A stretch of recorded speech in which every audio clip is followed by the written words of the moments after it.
제4장. 어느 날 한 과부가 엘리사에게 와서 이렇게 호소하였다. 저희 남편은 죽었습니다. 선생님도 아시겠지만 그 사람은 여호와를 잘 섬기는 예언자의 생도였습니다.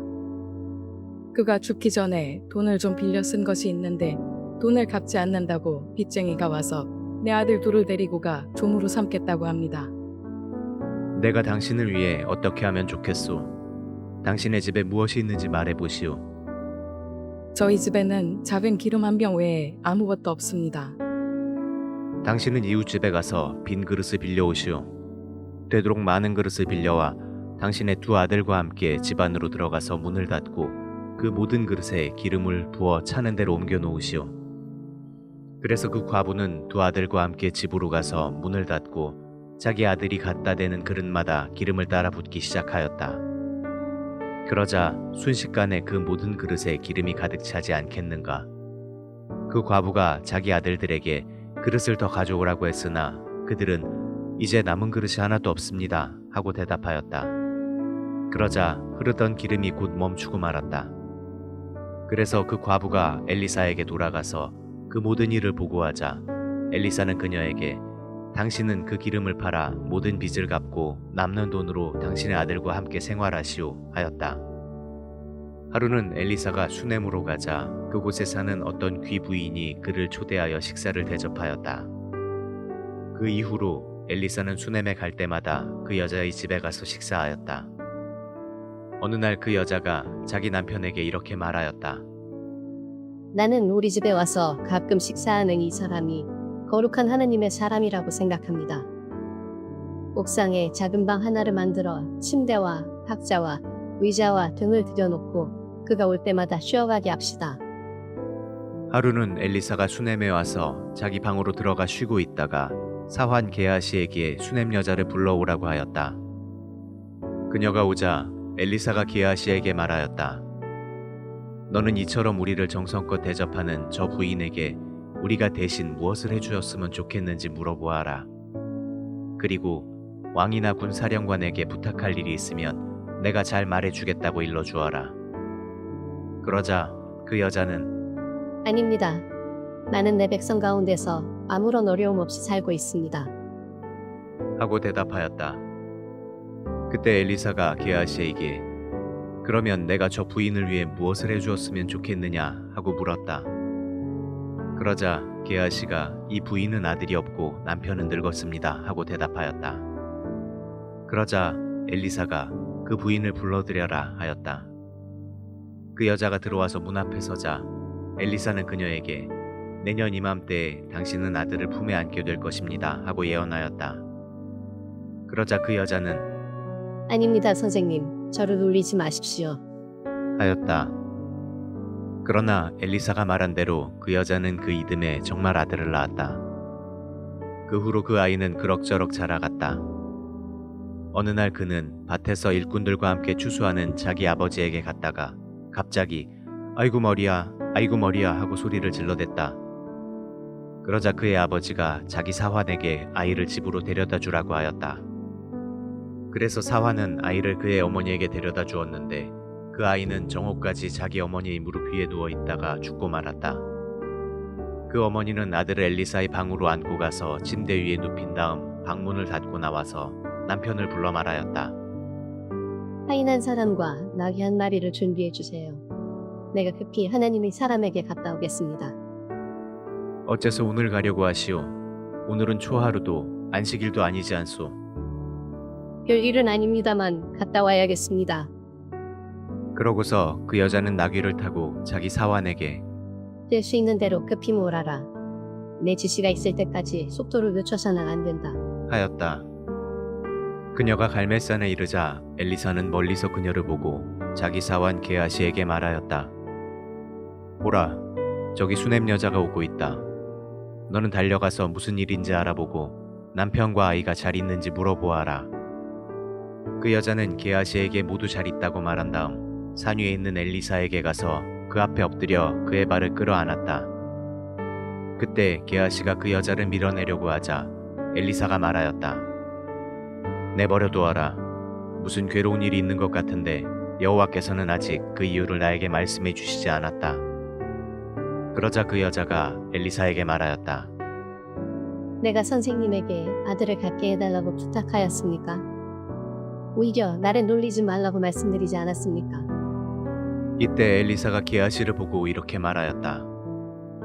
너는 서둘러 내 지팡이를 가지고 가거라. 가다가 아무에게도 인사하지 말며 다른 사람 인사에도 받지 말고 급히 가서 지팡이를 그 아이 얼굴에 놓아라. 그러나 그 여자가 엘리사에게 내가 여호와의 이름으로 맹세하지만 선생님이 살아계시는 한 나는 선생님을 떠나지 않을 것입니다. 하자 엘리사는 하는 수 없이 그녀를 따라갔다. 게하시가 앞서가서 엘리사의 지팡이를 그 아이 얼굴에 놓았으나 살아날 기색이 전혀 보이지 않았다. 그래서 그는 엘리사에게 돌아와서 아이가 깨어나지 않습니다 하였다. 엘리사가 도착하여 들어가 보니 아이가 침대 위에 죽어 있었다. 그는 문을 닫고 여호와께 기도한 다음 자기 입과 눈과 손을 그 아이의 입과 눈과 손에 맞대고 엎드렸다. 그러자 그 아이의 몸이 점점 따뜻해지기 시작하였다. 엘리사는 침대에서 내려와 방 안을 이리저리 걸어다니다가 다시 올라가서 그 아이 위에 엎드렸다. 그러자 그 아이는 재채기를 7번 하고 눈을 떴다. 그때 엘리사는 게하시를 불러 그 아이의 어머니를 데려오라고 하였다. 그녀가 들어오자 엘리사는 당신의 아들을 데려가시오 하였다. 그러자 그 여자는 엘리사의 발 앞에 엎드려 절한 다음 아들을 안고 밖으로 나갔다. 한때 온 땅에 기근이 들었을 때 엘리사는 길갈로 돌아가서 예언자의 생도들을 가르치고 있었다. 어느 날 그는 자기 사환에게 큰 솥을 걸고 생도들을 위해 국을 끓이라고 지시하였다. 그때 생도 중 한 사람이 국거리를 캐려고 들에 나갔다가 야생 덩굴에서 들외를 따가지고 돌아와 국솥에 썰어 넣었으나 거기에 독소가 들어있는 것을 아무도 알지 못하였다. 그러나 예언자의 생도들이 국을 퍼다 먹다가 엘리사에게 국에 독이 들었습니다 하고 외쳤다. 그래서 엘리사가 곡식가루를 조금 가져오게 하여 그것을 솥에 던져 넣고 다시 퍼다 먹게 했더니 아무런 해가 없었다. 어느 날 바알 살리사에서 어떤 사람이 처음 추수한 보리로 빵 20개를 만들고 이제 막 꺾은 곡식 이삭을 자루에 넣어 가지고 와서 엘리사에게 주었다. 그러자 그는 자기 사환에게 그것을 예언자의 생도들에게 갖다 주어 먹게 하라고 지시하였다. 그러나 그 사환이 이것을 가지고 어떻게 100명을 먹일 수 있겠습니까 하자 엘리사가 대답하였다. 가져가서 먹여라. 여호와께서는 그들이 충분히 먹고 남을 것이라고 말씀하셨다. 그래서 그는 그 음식을 가져다가 생도들에게 먹였는데 여호와의 말씀대로 그들이 다 먹고도 남았다.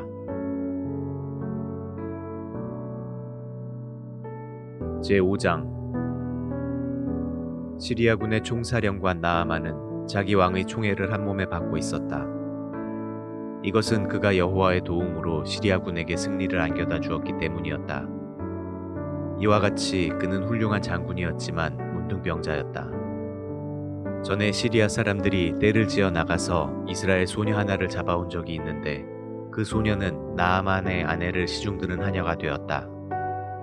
어느 날 그 하녀는 자기 주인에게 이렇게 말하였다. 주인 어른께서 사마리아에 사는 예언자를 한번 찾아가 봤으면 좋겠습니다. 아마 그가 주인 어른의 병을 고쳐주실 것입니다. 나아만은 이 말을 듣고 왕에게 가서 그 소녀 이야기를 하였다. 그러자 왕이 갔다 오너라. 내가 이스라엘 왕에게 드릴 편지도 한 장 써주겠다 하였다. 그래서 나아만은 은 340kg과 금 약 68kg과 의복 10벌을 가지고 이스라엘로 갔는데 그가 이스라엘 왕에게 전한 그 편지 내용은 다음과 같았다.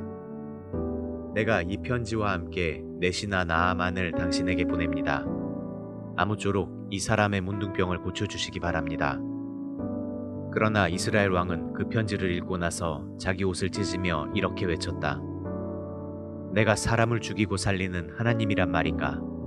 어째서 문둥병자를 고치라고 나에게 보냈는가? 시리아 왕이 나에게 시비거리를 찾는 것이 틀림없다. 하나님의 사람 엘리사가 이스라엘 왕이 자기 옷을 찢었다는 말을 듣고 이런 전가를 보냈다. 왕은 어째서 그처럼 걱정하십니까? 그 사람을 나에게 보내십시오. 이스라엘에 예언자가 있다는 것을 내가 그에게 보여주겠습니다.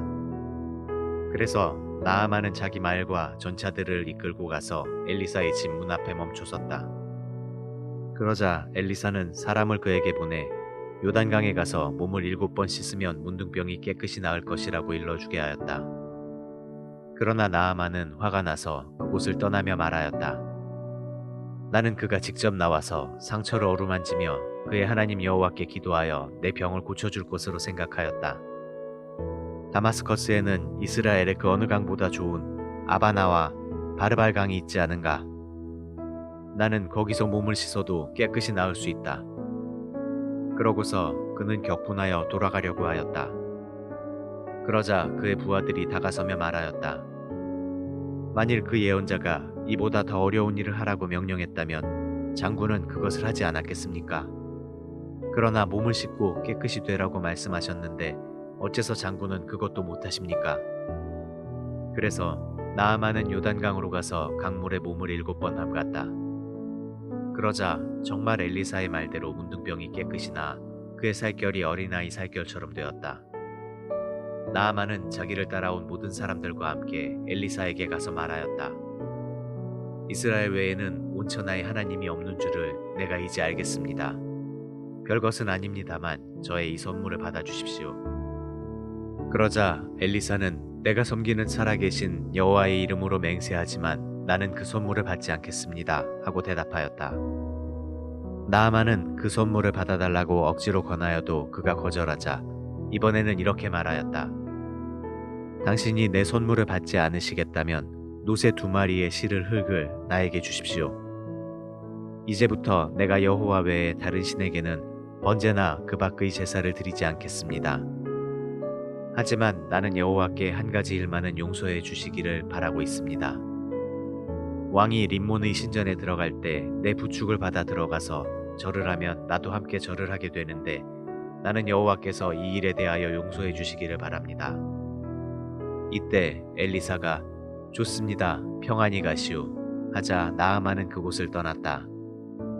그가 얼마쯤 갔을 때 엘리사의 사환 게하시가 내 주인은 나아만이 준 선물을 하나도 받지 않고 그냥 돌려보냈지만 나는 달려가서 그에게 무엇이든지 좀 얻어와야겠다 하고 생각하며 나아만의 뒤를 쫓아갔다. 나아만은 한 사람이 뒤쫓아오는 것을 보고 수레에서 내려 그를 맞으며 물었다. 무슨 일입니까? 내 주인이 나를 당신에게 보내며 에브라임 산간지대에서 2 예언자의 생도가 왔다고 그들에게 줄 은 34kg과 옷 2벌을 달라고 말씀하셨습니다. 그러자 나아만은 은 68kg을 받으시오 하고 억지로 그 은을 2 자루에 넣어 옷 2벌과 함께 그의 2 사환에게 주어 게하시 앞에서 메고 가게 하였다. 그들이 엘리사의 집 앞에 있는 언덕에 이르렀을 때 게하시는 그 물건을 받아놓고 2 사환을 돌려보낸 다음 그것을 자기 집에 감추었다. 그러고서 그가 주인에게 나아가자 엘리사가 물었다.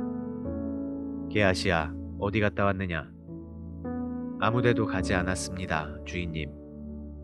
그 사람이 수레에서 내려 너를 맞을 때 내가 영으로 그곳에 있었던 것을 너는 깨닫지 못했느냐? 지금이 돈이나 의복이나 감람원이나 포도원이나 양이나 소나 종을 받을 때냐? 이제 나아만의 문둥병이 너와 네 자손에게 옮겨붙어 대대로 떠나지 않을 것이다. 게하시가 엘리사 앞에서 물러나오자 그가 문둥병에 걸려 피부가 눈처럼 희어졌다.